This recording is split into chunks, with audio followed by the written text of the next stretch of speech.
শুভেচ্ছা জানাচ্ছি। আমি সাইফুল ইসলাম, স্যাপলিং প্রজেক্ট আজিজনগর ইউনিয়নের ফিল্ড ফ্যাসিলিটি হিসেবে কর্মরত আছি।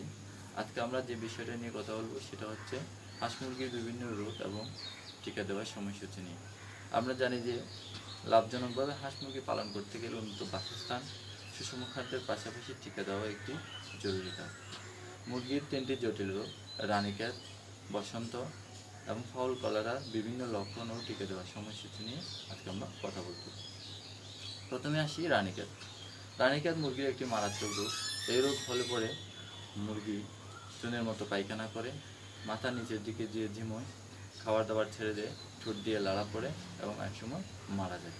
এই রোগের কোনো চিকিৎসা না থাকায় নিয়ম মেনে টিকা প্রদান করলে, অর্থাৎ মুরগির বয়স যখন 3 থেকে 7 দিন একবার, 20 থেকে 21 দিন আরেকবার রানীক্ষেত রোগের ড্রপ মুরগির চোখে প্রয়োগ করতে হবে।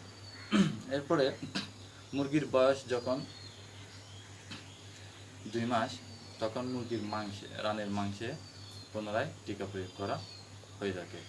বড় মুরগির ক্ষেত্রে 4 থেকে 5 মাস অন্তর অন্তর রানীক্ষেত রোগের টিকা দিতে হবে। এরপর হচ্ছে বসন্ত রোগ।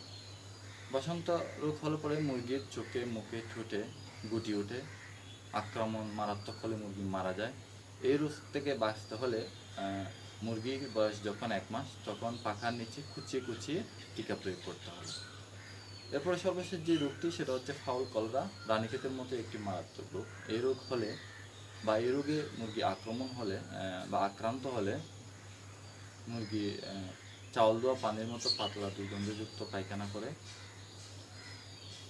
মুরগি ঝিমোয়, মুরগির গায়ে জ্বর হয়, খাবার দাবার ছেড়ে দেয়, মুখ দিয়ে লালা পড়ে এবং মুরগি মারা যায়। এই রোগ থেকে বাঁচতে হলে মুরগির বয়স যখন 75 দিন একবার এবং যখন তার বয়স 90 দিন আরেকবার ফাউল কলেরা টিকা প্রয়োগ করতে হবে। টিকা প্রয়োগের ক্ষেত্রে স্যাপলিং কর্তৃক প্রশিক্ষিত প্রাণী সম্পদ স্বাস্থ্যকর্মী এবং উপজেলা প্রাণী সম্পদ অফিসের সাথে যোগাযোগ করে এই টিকা প্রয়োগ করা যেতে পারে। আজকে এই পর্যন্তই। সর্বোপরি যাওয়ার আগে কোভিড-19 বা করোনা ভাইরাস প্রতিরোধের জন্য আমরা ঘন ঘন সাবান পানি দিয়ে হাত ধোবো। বাইরে গেলে অবশ্যই মাস্ক পরিধান করব। কারোর সাথে যোগাযোগের প্রয়োজন হলে অবশ্যই 3 থেকে 4 ফুট দূরত্ব বজায় রেখে প্রয়োজনীয় আলাপ সারব এবং বাড়িতে এসে অবশ্যই সাবান পানি দিয়ে 20 সেকেন্ড ধরে হাত পরিষ্কার করব।